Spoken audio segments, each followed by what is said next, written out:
Welcome back to the Abundant Harvest Homestead. I'm Papa Pepper, and in this video I'm going to tell you why, if stuff hits the fan, you're not going to be eating venison. Basically, a lot of people think that they're going to live off the land if things get really bad. If you don't have any experience doing that, odds are you're going to fail 100% of the time with no experience. And for those who have experience, a lot of times it's incorporating some of it into their life. I once took my son Monster Truck, he was 9 years old, and we went on a 2-day trip, one night, 21 and some odd miles down the Buffalo National River. We brought no food, we brought no water, we brought a little bit of fishing line, a couple hooks, like a life straw, and like a magnesium stick. That was really our equipment, and I'll tell you what, to fill off of the little fish that we were catching, now they were delicious. To sit there and roast them like marshmallows with some wild chives stuffed in them, absolutely flavorful and delicious. But only thing we had to eat besides that was a variety of, leaves and various things from the wild. You could feel it the next day incredibly in your stomach, and when I got back to civilization, I kind of had the munchies at the grocery store and picked up all sorts of stuff. Now, deer are one of the most common game animals, big game animals across North America. Some people may have, moose or may have elk or other things, but deer are pretty readily available. You see them often hit on the road, and then you see a lot of people shoot a lot of them during hunting season. But even out here, a lot of the people who hunt them, oh man, I wish they weren't so lazy.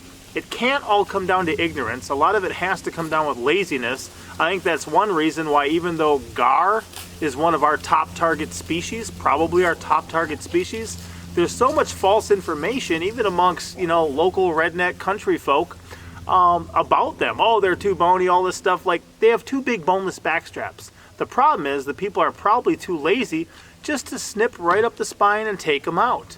It's not that much effort. My 9-year-old son can and has done it. But because of laziness, oh, that's trash fish, that ain't no good. Well, my Heavenly Father says fins and scales means it's a good fish to eat. Gar got fins and scales, and I'll tell you what, once we took him at his word, yeah, those are a good fish to eat. Now, when it comes to deer hunting, though, you'd be surprised at how lazy these people are. There, we can often find carcasses dumped on the backcountry roads, and down by the lake, they'll just pull up to the lake and chuck them in. A lot of times, they're going to have the back straps removed, the tenderloins removed, and the hind quarters. But that leaves everything on the main part of the carcass and often the front shoulders and legs. There's a lot of meat on the neck of the deer, on the front legs.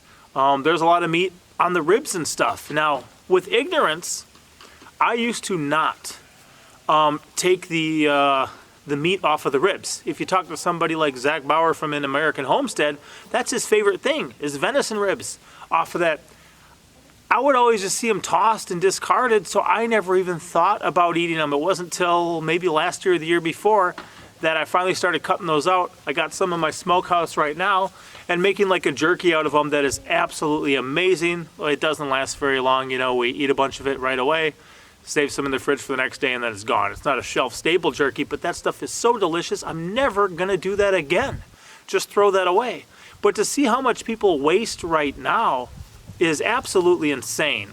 And part of the problem with that is if you have no experience again, then you're not going to have a frame of reference for success. If you're not used to getting all the meat off of a carcass, to think that you're just going to do it all of a sudden when you really need to, yeah, you're going to try to, but you're not going to have experience.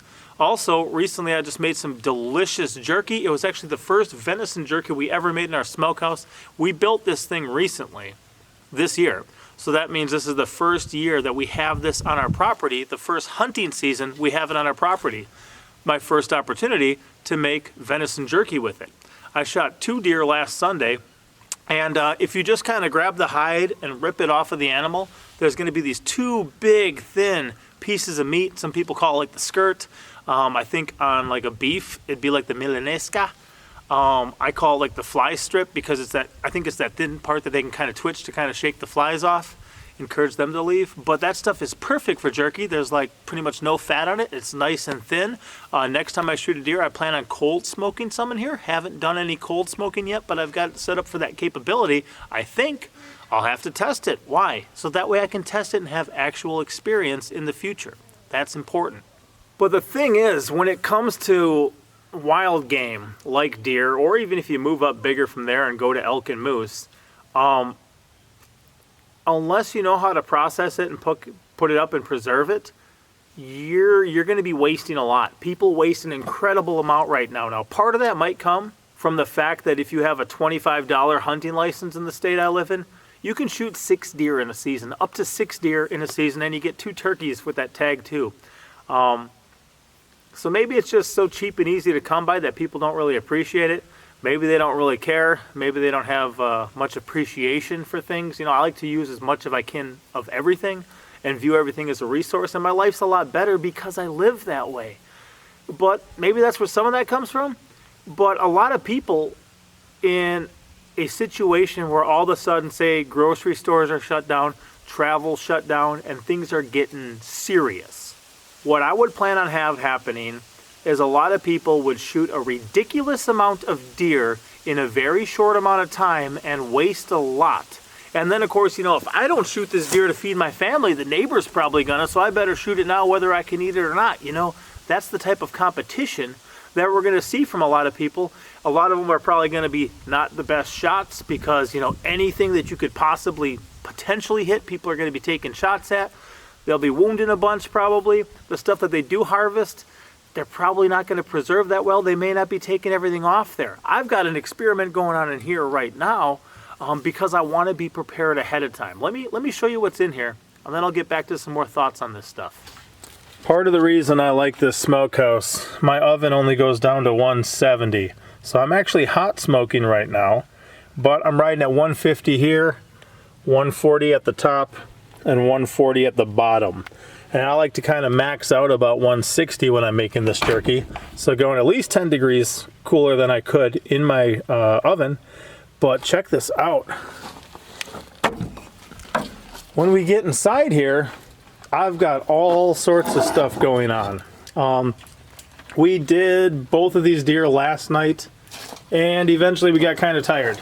So there's extra meat on the neck, extra meat down on the tail. You know, we weren't as thorough as we would have been if we had to do everything. You can see the meat's been removed from the ribs, and a lot of that is hanging up higher to be jerkies. I think I got 5 different trays of jerkies going on in here. And then the bones I'm smoking for, like the dogs and stuff, making a chew toy for them, making them extra tasty. These still got some meat on them too we didn't pull off. Normally we'd pull that off and can it. That's how we do things. Normally we'd cut up a bunch of this stuff and can it too in jars. A little bit ago we had 2 pint jars that we had of venison from last year that we made venison tacos for the entire family and everyone ate. Now when we're trimming off the carcass and we're trimming off of this stuff, we're removing like the silver skin, kind of layers, the tendons, we're removing the fat, and then some kind of meat that's kind of, just questionable. If it's incredibly hairy or maybe a little dirty or other things, we kind of trim that off and we're not going to can that. But that's what these trays are here. I'm kind of making some dog food, but I bet you by the time this is done that this is going to be absolutely delicious. And I bet you if you offered it up to people who were hungry, they would absolutely love it. I got a full Dutch oven full of it there too. But this here is part of my experiment. Now in times past, I've taken carcasses that we finished up and I'd drop them in my chicken pens or my guinea pens, my poultry pens. This time I'm trying something a little different, and they'll probably still end up there eventually. I'm gonna drop one more log or 2 on here since I got it open, and then I'm gonna let this thing continue doing what it's doing because I've got it's got to keep working for me. When it comes to smoking meats, if you're looking, you ain't cooking. So I got that door shut again. But even thinking of, taking the carcass and tossing it to the chickens, that makes so much more than chucking it down at the lake. Now, of course, if I've got too many things laying around, I'm going to attract turkey vultures, the black vultures. Other things are going to be coming in. Maybe your rabbits, coyotes. Sorry, raccoons, not rabbits. Coyotes, opossums, other scavengers and stuff. So you don't want to have an overabundance of just dead pieces of animals laying everywhere, but there's uses for this stuff. There's uses for this stuff. There's still a lot of nutrition and good stuff on these things, and I'll tell you what, I bet you later we're going to have fun picking some meat off of those bones, off of those carcasses, and eating them and enjoying them. I remember once taking a couple ram shanks off of a ram, and I hot smoked them on a little dome cooker I've got, and my wife was blown away at how good they tasted. Now, she's a big seasoning person, even this stuff. I'll take it in a lime or lemon juice when I make my jerky, and I'll put salt, pepper, and garlic powder are the three main ones. I may also put some like paprika or chili powder in there, but my main ones are salt, pepper, garlic powder, and then lemon or lime juice. And then it's so tasty, like even when we make it in the oven, but when you put it in the smoker, it is phenomenal, and we absolutely love it. But even before I built this, I had a little rock dome smoker, and I took these two pieces. I didn't even season. I just took these shanks off of the ram and didn't put any salt, any pepper, any marinade, anything. And Mama Pepper's a big seasoning person, and she was just like, "Oh, this is so amazing. This is so tasty. How did you make it? You know, what'd you use?" And I said, "I didn't use anything. I just used some hickory off the land. That was all I added to it, was hickory smoke and heat, you know, as that sat there and smoldered. And it was absolutely delicious." Part of my experiment there was we may not always have salt and pepper. You may not always want to wear a bandana, work on a hot day, wring it out at the end of the day on a pizza, you know, tray, and then set that out in the sun to try to get some salt. You know, my point is, where are you going to get salt in the middle of the United States? That's the best idea I could come up with so far, and it's not that good of an idea. If you've got a better one, let me know down below. Of course, one good thing to do is have a bunch extra on hand right now. I know people doing that. I know people looking into a lot of different things you can do with salt, and of course, to do things with salt, you need to have it on hand. But even with those ram shanks, you know, this is kind of a similar thing here with those front legs you saw hanging there. I think that's going to turn into some very tasty stuff, and I may not have to do much with it, and we might really love it, even though it's not seasoned with anything but this smoke. So at the moment, what I would recommend doing is learning how to live more and more off the land. Part of that for meat eaters should involve hunting, and part of it should involve fishing, but part of it also is going to be getting as much as you possibly can from those animals. A monster truck just walked up to me between scenes and was showing me some bones he had of deer, and I was like, yeah, save those. Those are going to come in handy. Those can be a resource. A lot of tools can be made out of that stuff, and sometimes bone's a little easier to work than metal or stone, you know. Oh, we might be in the bone age. I don't believe in the timeline of history is generally accepted by a lot of the colleges and schools and agendas, but I'd call it the bone age, if you know what I mean, because I'm not really working metal or stone yet, but we're doing other things.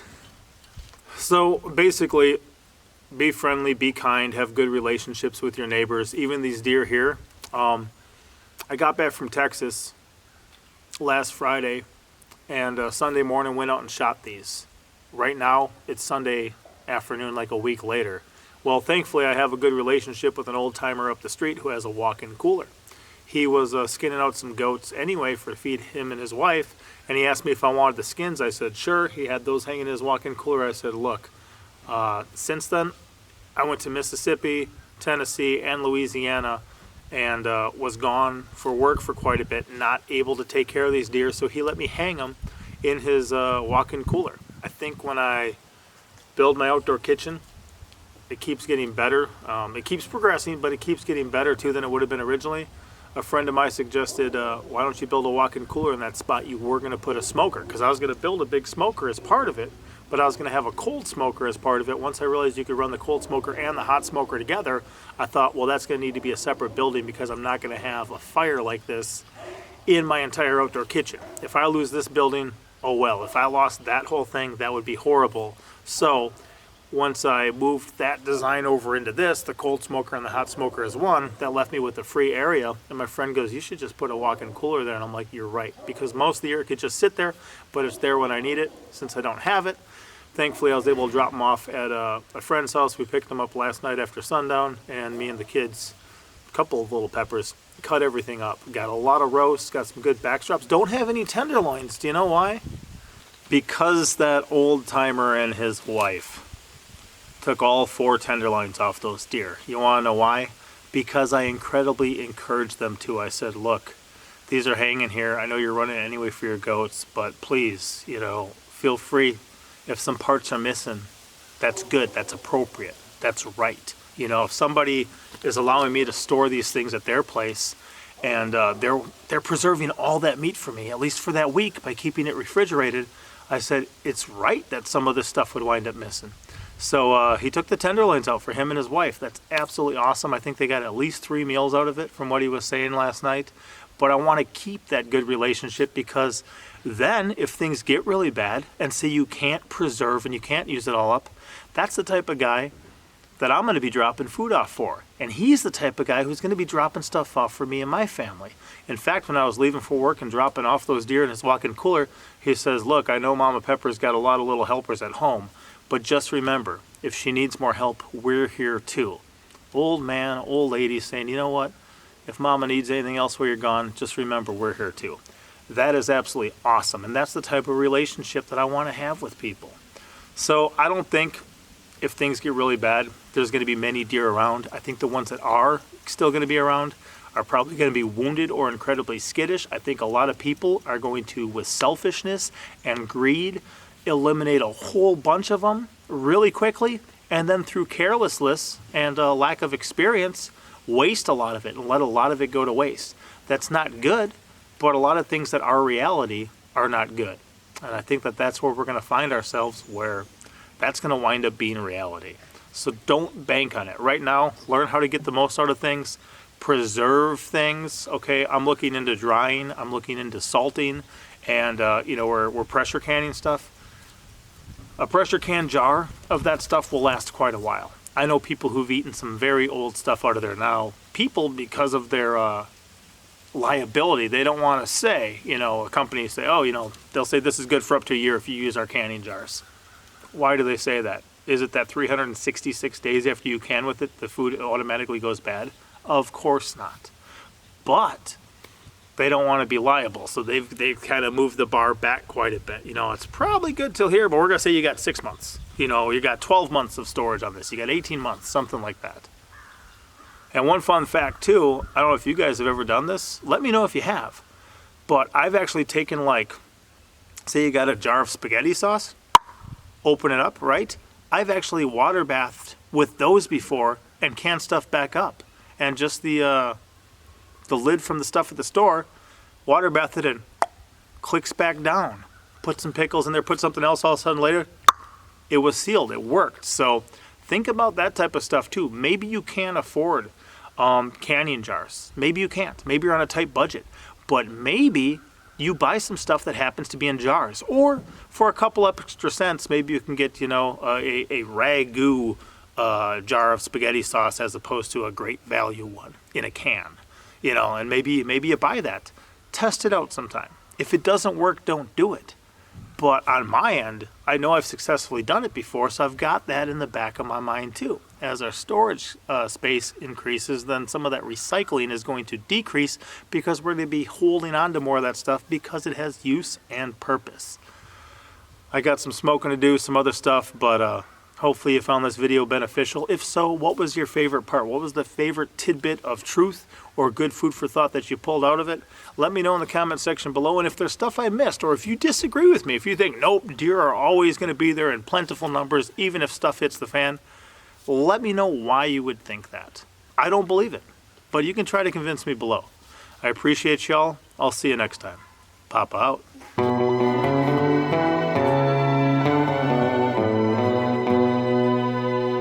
Thank you for watching. Hit the like button. Thumbs up. For real.